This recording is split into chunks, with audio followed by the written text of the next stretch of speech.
Halo anak-anak, Assalamualaikum, salam jumpa. Berjumpa lagi dengan Bapak. Hari ini kita kembali akan belajar bersama.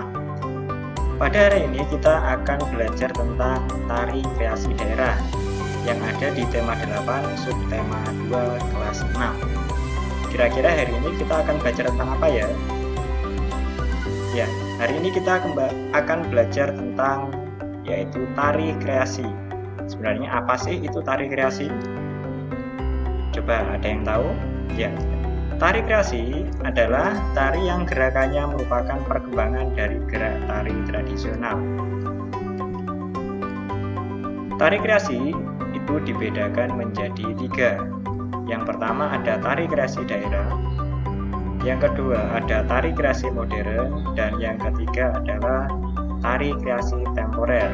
Baiklah, kita akan mempelajari satu persatu. Yang pertama adalah tari kreasi daerah. Tari kreasi daerah adalah tari yang mengalami perubahan dari tari tradisi, baik gerak, bentuk, maupun aspek lainnya, tetapi tetap dalam konteks ciri khas dari daerah tertentu. Ciri-ciri tari kreasi daerah ada beberapa macam. Yang pertama adalah bebas dalam penggunaan pola tari, namun masih memperhitungkan segi keindahan tari. Yang kedua, gerakan yang dipergunakan masih menekankan terhadap gerak yang tumbuh dari tari tradisional. Yang ketiga adalah kental dengan nuansa sosial. Dan yang keempat, merujuk pada adat dan kebiasaan masyarakat. Yang kedua adalah tari kreasi modern. Tari kreasi modern adalah tarian yang tidak memiliki aturan tertentu baik dalam bentuk, gerakan, maupun aspek lainnya. Yang ketiga adalah tari kreasi temporer. Tari kreasi temporer adalah tarian yang dibuat berdasarkan isu yang sedang beredar pada waktu tertentu. Selanjutnya, bentuk karya tari kreasi ada beberapa macam. Yang pertama adalah tari tunggal, yang kedua ada tari berpasangan, dan yang ketiga adalah tari kelompok. Tari tunggal adalah tari yang diperankan oleh seorang penari. Contoh, tari merak. Tari merak adalah salah satu tarian yang berasal dari Jawa Barat. Yang kedua ada tari topeng. Tari topeng juga sama, ini adalah tari khas dari daerah Jawa Barat. Yang kedua adalah tari berpasangan. Tari berpasangan adalah tari yang diperagakan oleh 2 orang penari. Misalnya, tari Serikandi Mustokoweni adalah tari dari daerah Jawa Barat. Itu dibawakan oleh 2 orang penari. Kemudian ada tari piring. Tari piring itu adalah tarian berasal dari Solok, Sumatera Barat. Yang ketiga ada tari kelompok. Tari kelompok adalah jenis tarian yang diperagakan oleh lebih dari 2 orang penari. Ada beberapa contoh. Yang pertama adalah tari Bedaya Ketawang. Tari Bedaya Ketawang adalah tarian khas dari Surakarta atau Jawa Tengah. Kemudian ada tari Serimpi. Tari Serimpi ini adalah tari khas dari Yogyakarta. Dan yang terakhir ada tari Pakarena.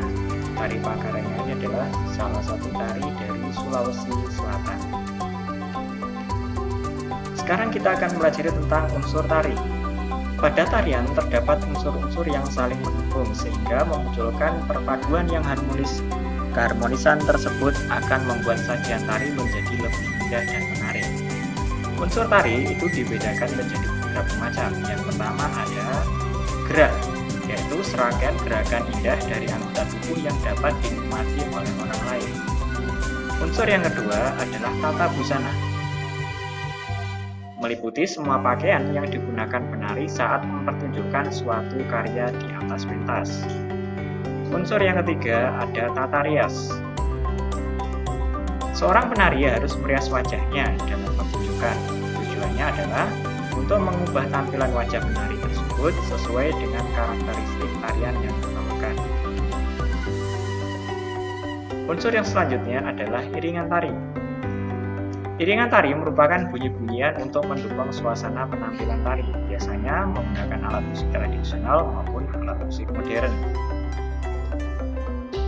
Selanjutnya ada properti tari. Properti tari adalah alat yang digunakan oleh penari dalam melakukan gerakan tari. Fungsi properti tari adalah untuk menambah keindahan tarian, serta sebagai penyampai pesan atau makna yang terkandung dalam gerakan tari. Misalnya, properti yang sering digunakan adalah selendang, topeng, payung, maupun senjata. Kemudian unsur yang terakhir adalah tempat pertunjukan. Tempat pertunjukan itu biasa disebut dengan panggung. Tempat pertunjukan ada dua jenis. Yang pertama yaitu panggung tertutup dan ada juga panggung terbuka. Demikian materi yang bisa Bapak sampaikan. Semoga kalian bisa memahami serta kalian semakin mencintai kebudayaan Indonesia. Salam jumpa kembali di video berikutnya. Assalamualaikum warahmatullahi wabarakatuh.